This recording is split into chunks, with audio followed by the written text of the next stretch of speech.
Hello students, आप सभी का स्वागत है बिहार बोर्ड क्लास 7 मैथमेटिक्स के प्रश्नावली 1.3 में। आज हम प्रश्नावली 1.3 को सॉल्व करने जा रहे हैं। प्रश्न नंबर 1 है, हल कीजिए। यहाँ पे दिया गया है, इसमें एक का एक में, इसको आगे हम इस तरह से लिख सकते हैं -40/5, और 5 से जब हम 40 में भाग करेंगे तो 5 इकाई 5, 5 अठी 40, और यहाँ पे माइनस का साइन भी है ऊपर में, तो ये -8 इसका आंसर हो जाएगा। ठीक है। दूसरा है -450/3, तो इसको हम इस प्रकार लिख सकते हैं -450/3। अब 3 से जब आप इसमें भागा दोगे तो 3 से ये 3 इकाई 3, 3 पचे 15, 3 0 0, मतलब 150 बार में 450 पूरा 3 से कट जाएगा, तो इसका आंसर हो जाएगा -150। ठीक है। जब हम 3 से 450 में भागा देंगे तो इस तरह से मान आएगा इसका, 3 इकाई 3, 4 में से 3 जाएगा, 1 बचेगा, 1 पर 5 15 हो जाएगा, तो 3 पचे 15, और फिर ये 0 हम यहाँ पे उतार देते हैं। तीसरा नंबर पे है -45/-5, इसको हम इस प्रकार लिख सकते हैं, तीसरा नंबर को -45 और भागा है यानी कि बटा -5, ये तो माइनस माइनस ऊपर नीचे क्या हो जाएगा, कट जाएगा, और 5 इकाई 5, 5 नवा 45, तो यहाँ पे इसका मान आ जाएगा 9। कितना आएगा? 9 आएगा। चौथा नंबर में है, देखिए -56/-4, इसको हम आगे इस तरह से लिख सकते हैं -56/-4, माइनस माइनस ऊपर नीचे कट जाएगा, और इसको 4 से काटेंगे 56 को, तो 4 इकाई 4 है ना, और ऊपर में 4 इकाई 4, 1 बचेगा, 5 में से 4 गया है तो 1, 1 पचे 16, 4 चौके 16, यानी कि 14 चौके 56 पूरी तरह से कट जाता है, तो ऊपर में हमारा बचता है 14, नीचे में 1, यानी 1 लिखने की ज़रूरत नहीं होती है, और माइनस माइनस भी कट चुका है, तो ये प्लस में आपका 14 आंसर आएगा। ठीक है। ये तो बहुत ही आसान है। 25/5 यानी कि 5 पचे 25 होता है, तो 25/5 आप जब करोगे तो 5 इकाई 5, 5 पचे 25 कट जाएगा, यहाँ पे 5 आंसर आएगा। और 6 नंबर में है -128/-16। ठीक है, तो इसको हम इस प्रकार आगे लिख सकते हैं, -128 और बटा -16। देखिए माइनस माइनस ऊपर नीचे कट जाएगा, और 16 से 128 जो है, 16 अठी 128 होता है, 16 इकाई 16, 16 अठी 128, तो ये 8 बार में पूरा कट जाता है 128 16 से, तो ये 8 इसका आंसर आ जाएगा। और आगे है क्वेश्चन नंबर 1 का 7 में, देखिए क्या कहता है, हल करना है हमको। 0/50 है, तो इसको हम 0/50 लिख सकते हैं। जब हम 50 से 0 में भागा देंगे तो हमारा क्या आएगा, 0 आएगा। ठीक है।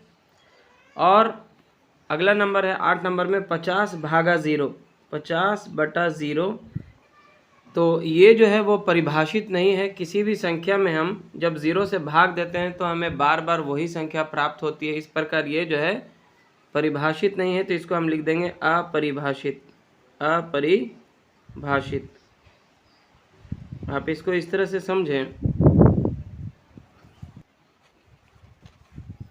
50/0 है, जब हम 0 से 50 में भाग करेंगे, देखिए तो 0 से 0 करेंगे तो आपका 0 हो जाएगा, फिर वही 50 बचेगा, फिर 0 बार अगर आप लगाएंगे तो वही 0 होगा, फिर 50 आ जाएगा, तो बार बार हमें वही संख्या प्राप्त होती है, अतः यह परिभाषित नहीं है। और क्वेश्चन नंबर 9 में है -80/-80, तो -80 को जब -80 से आप भाग करोगे तो माइनस माइनस तो ऊपर नीचे कट जाएगा, और 80 भी ऊपर नीचे कट जाएगा, तो बचेगा क्या, ऊपर भी 1 नीचे भी 1, यानी कि 1 इसका आंसर आएगा आपका। ठीक है। अब आते हैं क्वेश्चन नंबर 2 में। क्वेश्चन नंबर 2 क्या कहता है, निम्नलिखित गुना की क्रिया को भाग की 2 प्रक्रिया में बदलिए। देखिए यहाँ पे क्या होगा, जैसे 5 को 8 से गुना करने पे हमें 40 प्राप्त होता है, अगर हम 40 में 5 से भागा करेंगे तो हमें क्या प्राप्त होगा? अगर हम 40 में 5 से भाग करेंगे तो हमें 8 की प्राप्ति होगी, और जब हम 40 में 8 से भाग देंगे तो हमें क्या मिलेगा? जब हम 40 में 8 से भाग देंगे तो हमारा भागफल क्या आएगा? ये आएगा, 5 आएगा। ठीक है, देखिए अगला नंबर है -4 गुना -6 बराबर 24। तो यहाँ पे देखिए माइनस माइनस प्लस हो जाता है, 4 छके 24। अब हम जब 24 में भाग करेंगे किससे? -4 से। ठीक है, -4 से, तो हमारी क्या आएगी? रिजल्ट क्या आएगी? -6 रिजल्ट आएगी। ठीक है, और जब हम 24 में भाग करेंगे -6 से, ठीक है ना, तब हमारी रिजल्ट क्या आएगी? जब हम 24 में भाग करेंगे -6 से तो हमारा रिजल्ट क्या आएगा? -4 आएगा। क्या आएगा? -4। ठीक है, चलिए अगला नंबर है क्वेश्चन नंबर 3।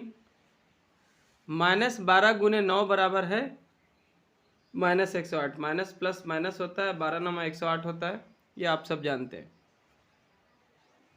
क्वेश्चन में हमको बोला है कि गुना की क्रिया को भाग की 2 प्रक्रिया में बदलना है। तो अब अभी हम क्या करेंगे, क्योंकि -12 और 9 को गुना करने पर -108 आता है, तो जब हम -108 में भागा करेंगे -12 से तो हमारा रिजल्ट होगा क्या? 9 होगा। ठीक है, और जब हम -108 में भागा करेंगे 9 से तो हमारा रिजल्ट क्या आएगा? भागफल क्या आएगा? -12 आएगा। ठीक है, और यहाँ पे क्वेश्चन नंबर 4 में है, देखिए -4 गुने -12 बराबर 48 है। तो माइनस माइनस प्लस होता है, और 4 गुने 12 यानी कि 12 चौके 48 होगा। इसको हम भाग की 2 प्रक्रिया द्वारा इस प्रकार लिख सकते हैं। 48 में जब हम भाग करेंगे -4 से तो हमारा रिजल्ट आएगा -12। ठीक है, यहाँ पे -48 नहीं, 48 है केवल। जब हम 48 में भाग करेंगे -4 से तो हमारा रिजल्ट क्या आएगा? -12। और जब हम 48 में भाग करेंगे -12 से तो हमारा रिजल्ट क्या आएगा? -4। ठीक है, और अगला क्वेश्चन है -10 गुना 8 बराबर -80। 10 8 80 होता है, माइनस प्लस माइनस होता है। इसको भाग की 2 प्रक्रिया द्वारा हम इस प्रकार लिख सकते हैं। -80 में जब हम भाग करेंगे -10 से तो हमारा रिजल्ट होगा 8। ठीक है, और जब हम -80 में भाग करेंगे 8 से तब हमारा रिजल्ट होगा -10। और क्वेश्चन नंबर 3 है, खाली जगह में उपयुक्त पूर्णांक भरिए। पहला नंबर है, यहाँ पे हम कौन सी संख्या डालें जिसमें -8 से भाग करने पर -12 आए। तो आप -8 को -12 से गुना कर लीजिए, 12 8 96 होता है, माइनस माइनस प्लस भी होता है। तो यहाँ पे आप 96 अगर रखते हैं तो 96 में जब हम -8 से भागा करेंगे तो क्या आएगा? -12 आएगा। ठीक है, दूसरा है, यहाँ पे हम कौन सी संख्या में 8 से भाग दें कि -9 आए। तो आप इन दोनों को पहले गुना कर लीजिए, 8 को 9 से गुना कर लीजिए -9 से, तो 9 8 72 होता है, माइनस में प्लस माइनस माइनस होता है। यहाँ पे अगर हम -72 रखते हैं, -72 में जब आप 8 से भागा दोगे तो आपका मान आएगा -9। ठीक है, अच्छा यहाँ पे है 24 में कितना से भाग दिया जाए कि -24 आ जाए। तीसरा नंबर में है 24 में कितना से भाग दिया जाए कि -4 आ जाए। तो आप 24 में पहले -4 से ही भागा दे दो तो आ जाएगा -6। कितना आएगा? -6। यानी कि जब हम 24 में -6 से भागा करेंगे तो हमारा रिजल्ट क्या आएगा? -4 आएगा। और यहाँ पे 4 नंबर में है, -80 में कितना से भाग दिया जाए कि हमें 10 की प्राप्ति हो। तो आप -80 में 10 से ही भागा दे दो तो 10 8 80 होता है, तो यहाँ पे 8 हो जाएगा।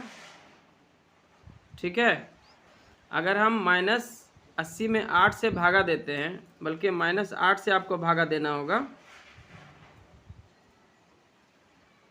-8 से भागा देना होगा। देखिए जब हम -80 में 10 से भागा देते हैं तो हमारी रिज़ल्ट क्या आती है, -8 आती है। इस प्रकार -80 में जब आप -8 से भाग करोगे तो आपकी रिज़ल्ट कितना आएगी, 10 आएगी। तो यहाँ पे आपका हो जाएगा -8, ठीक है। और ये तो बहुत आसान है, -48 में 6 से भाग करना है तो 6 8 48 होता है, यहाँ पे भी आएगा -8, ठीक है। क्वेश्चन नंबर 4 है, निम्नलिखित में कौन सत्य तथा कौन असत्य है, हल कीजिए व बताइए। इसका पहला नंबर इस तरह से है, -4 भागा 2 बराबर 2 भागा -4। अगर दोनों का मान बराबर आएगा तो हम कह सकते हैं कि ये सत्य है, और अगर दोनों का मान बराबर नहीं आएगा तो हम इसको असत्य कहेंगे। तो सबसे पहले हम इसका मान निकालते हैं, LHS का। लेफ्ट हैंड साइड में जो हमारा मान है -4 भागा 2, ठीक है, बराबर हम लिख सकते हैं -4 बटा 2, और इसका मान निकल के आएगा 2 1 2, 2 दूना 4, -2 आएगा। कितना आएगा, -2। RHS का मान निकालते हैं जो राइट हैंड साइड में है, 2 भागा -4 बराबर हो जाएगा 2 बटा -4, और जब इसको काटेंगे आप तो 2 1 2, 2 दूना 4 बराबर आ जाएगा 1 बटा -2, जो कि दोनों बराबर नहीं है। LHS जो है वो RHS के बराबर नहीं है, इसका -2 है, इसका -1 बटा 2 है, ठीक है। तो ये असत्य हो जाएगा। क्या हो जाएगा, असत्य। और दूसरा नंबर देखिए इस प्रकार है, इसका LHS हम ले लेते हैं -2 भागा 4 भागा 6, ठीक है, बराबर हो जाएगा -2 बटा 4, ठीक है। और भागा को भागा ही अभी हम रहने देते हैं, भागा 6 लिख दिए हैं, ठीक है ना। आगे हम इसको लिख सकते हैं -2 बटा 4, और भागा को जब हम गुना में बदलेंगे तो ये जस्ट क्या होता है, रिवर्स उल्टा हो जाता है। इसके नीचे 1 छुपा होता है तो 1 ऊपर जाएगा और 6 नीचे आएगा। 2 एकम 2, 2 दूना 4, इसका मान आएगा, ऊपर में कुछ नहीं है, -1 × 1 -1 ही रहेगा, और नीचे हो जाएगा 6 दूना 12। जहाँ तक हम RHS की बात करें, इसमें RHS का जब हम मान निकालते हैं यहाँ पे तो क्या है, -2 भागा 4 भागा 6 है, ठीक है। आगे देखिए इसको हम लिख सकते हैं -2 भागा ही रहने देते हैं, और इधर हो जाएगा 4 बटा 6 बराबर, अगर हम जाएंगे -2 और भाग को जब हम गुना में बदलेंगे तो ये 6 ऊपर और 4 नीचे आ जाता है, ठीक है। अब इसको क्या करेंगे, 2 1 2, 2 दूना 4 काट देंगे आप, और फिर 2 1 2, 2 तिया 6 काट देंगे, तो ऊपर में हमारा क्या आ जाएगा, -3 मान आता है। और यहाँ पे हमारा LHS का मान आता है -1 बटा 12। इस तरह से हम देखते हैं कि दोनों का मान क्या है, बराबर नहीं है। LHS जो है वो RHS के बराबर नहीं है, तो ये क्या होगा, असत्य होगा। क्या होगा, असत्य, ठीक है। क्वेश्चन नंबर 3 में है, देखिए -25 भागा 0। तो हम जानते हैं कि किसी भी संख्या में जब हम 0 से भाग देते हैं तो वो क्या होता है, परिभाषित नहीं है। इसको हम क्या लिखेंगे, असत्य, असत्य। क्योंकि देखिए जब आप 0 से -25 में भाग दोगे तो 0 को किसी भी संख्या से गुना करोगे आप तो उसका मान क्या आएगा, 0 ही आएगा। इस प्रकार बार बार शेष के रूप में -25 ही आपको आता रहेगा, तो ये परिभाषित नहीं है, तो इसका मान जो है 0 नहीं आएगा, यह अपरिभाषित है, अतः यह कथन क्या है, असत्य है। और 0 भागा 5 को हम इस प्रकार लिख सकते हैं 0 बटा 5, और जब हम 5 से 0 में भागा देंगे तो 0 आंसर आएगा, तो अतः ये क्या है, यह कथन क्या है, सत्य है, ठीक है। 5 नंबर में आइए, -125 में भागा देना है 1 से, तो ये तो -125 के बराबर ही है। किसी भी संख्या के नीचे क्या है, 1 छुपा होता है, और किसी भी संख्या में जब हम 1 से भागा देते हैं तो उसका मान क्या आता है, वही संख्या के रूप में हमें वही प्राप्त होता है, तो -125 ही इसका होगा, तो ये सत्य है। क्वेश्चन नंबर 6 में है -45 भागा -45 बराबर 1। देखिए -45 भागा -45 को हम इस रूप में लिख सकते हैं, -45 बटा -45, माइनस से माइनस कट जाएगा और 45 से 45 कट जाएगा, तो रिजल्ट क्या आएगा, 1 आएगा। और क्वेश्चन में भी यही दिया है, तो ये क्या है, सत्य है। ठीक है। क्वेश्चन नंबर 5 में है दोपहर 12 बजे तापमान 0 से 10 डिग्री ऊपर था। यदि आधी रात तक 2 डिग्री प्रति घंटे की दर से कम होता है तो किस समय तापमान 0 से 8 डिग्री नीचे होगा। और दूसरा प्रश्न है इसमें कि रात के 12 बजे तापमान क्या होगा। तो सबसे पहले जो जो इन्फॉर्मेशन आपको दिया गया है वो आप पहले नोट कर लीजिए। दोपहर 12 बजे तापमान बराबर कितना है, 10 डिग्री सेल्सियस, जो कि प्लस में है। ठीक है। अब ये 0 से 8 डिग्री सेल्सियस नीचे का मतलब क्या हुआ, 0 से 8 डिग्री सेंटीग्रेड नीचे का मतलब हुआ -8 डिग्री सेंटीग्रेड। ठीक है ना। अभी टेम्परेचर है 10 डिग्री सेंटीग्रेड, कितना टाइम के बाद ये टेम्परेचर जो है -8 डिग्री सेल्सियस होगा, जबकि प्रति घंटा जो है 2 डिग्री सेंटीग्रेड कम होता जा रहा है टेम्परेचर। क्वेश्चन में दिया है कि हर घंटा कितना हो रहा है, 2 सेंटीग्रेड कम होता जा रहा है टेम्परेचर। तो इसको हम इस तरह से लिख सकते हैं, अभी टेम्परेचर है 10 डिग्री सेंटीग्रेड और ये प्रति घंटा जो है 2 डिग्री सेल्सियस कम होता जा रहा है, तो इसको हम 2 × T लिख लेते हैं और बराबर है -8 डिग्री सेंटीग्रेड, ये 10 है। ठीक है ना। चलिए अब अगर इस इक्वेशन को हम सॉल्व करने चलें तो हम इसको लिख सकते हैं, और ये 10 है और ये -8 को इधर ले आएँ तो हम लिख सकते हैं +8 बराबर -2 को उधर ले जाएं और गुना t है तो -2t को उधर ले जाएंगे तो 2t हो जाएगा ना। और आगे बढ़ें अगर इसको तो हम लिख सकते हैं 18 बराबर 2t। t यहाँ पे समय को दिखाता है, इसलिए जब हम t का मान निकालेंगे, ठीक है ना, तो t बराबर क्या है, 18 है और ये गुना में 2 है तो ये भागा में 2 आ जाएगा। अब इसको काट दीजिए आप, 2 × 1 2, 2 × 9 18, तो क्या समय निकल के आ गया, 9 बजे। 9 बजे टेम्परेचर कितनी हो जाएगी, -8 डिग्री सेल्सियस हो जाएगी। आप इसको मैनुअली भी बनाइए। 12 बजे तापमान है 10 डिग्री सेल्सियस, दोपहर के 12 बजे, 1 बजे हो जाएगा 8 डिग्री सेल्सियस, 2 बजे हो जाएगा 6, 3 बजे हो जाएगा 4 और 4 बजे हो जाएगा 2 डिग्री सेल्सियस और 5 बजे हो जाएगा 0 डिग्री सेल्सियस। फिर जब 6 बजेगा तो -2 हो जाएगा, 7 बजेगा तो -4 हो जाएगा, 8 बजेगा तो -6 हो जाएगा और जब 9 बजेगा तो -8 डिग्री सेल्सियस तापमान हो जाएगा। तो ये क्लियर हो गया। तो 9 बजे तापमान कितना हो गया है, -8 डिग्री सेल्सियस हो चुका है। ठीक है। 9 बजे, रात के 9 बजे तापमान हो चुका है -8 डिग्री सेल्सियस। तो इसी तरह से 10 बजे तापमान कितना हो जाएगा, -10 डिग्री सेल्सियस, 2 डिग्री और घट जाएगा। 11 बजे तापमान कितना हो जाएगा,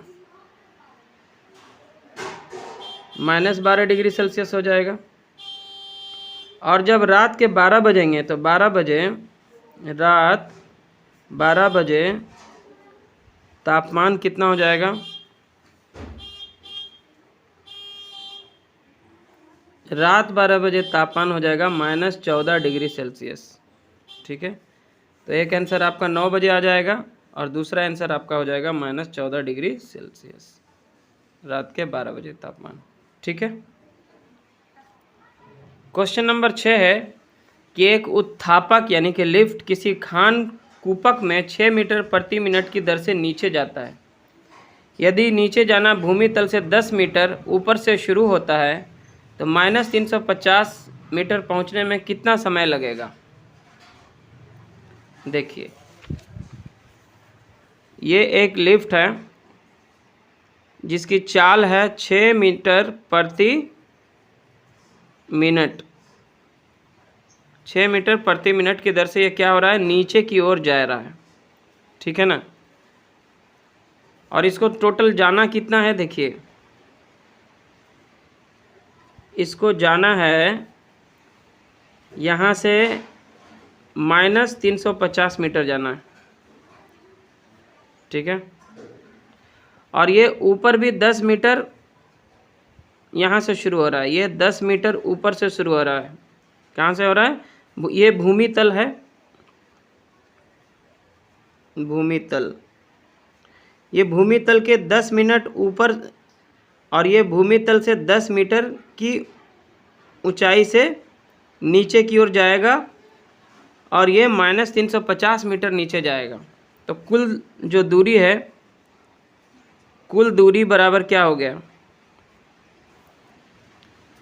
10 मीटर ऊपर से शुरू होगा और नीचे जाना है इसको 350 मीटर, तो टोटल 360 मीटर की दूरी है इसकी, ठीक है ना।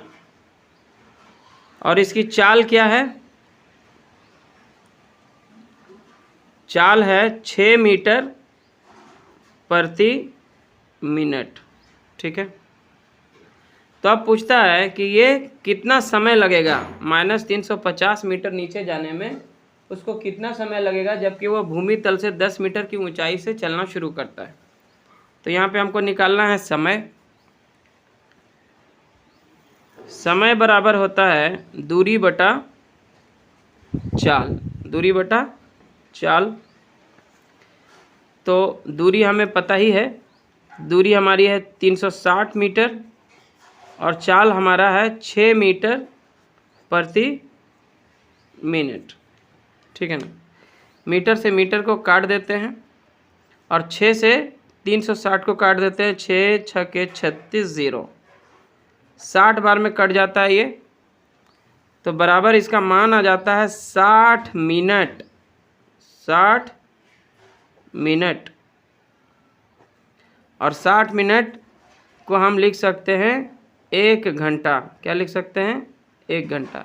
मतलब टोटल 1 घंटा का समय लगेगा उसको -350 मीटर नीचे जाने में, जबकि वो स्टार्ट करता है भूमि से 10 मीटर ऊपर से, और पर मिनट वो जो है 6 मीटर की दूरी तय करते हुए नीचे जाता है। तो आई होप कि आपको ये वीडियो लेसन पसंद आया होगा। अगर आपको अच्छा लगा तो लाइक करें, शेयर करें अपने सभी दोस्तों के साथ। चैनल पे नए हैं तो सब्सक्राइब ज़रूर कर लें। Thanks for watching.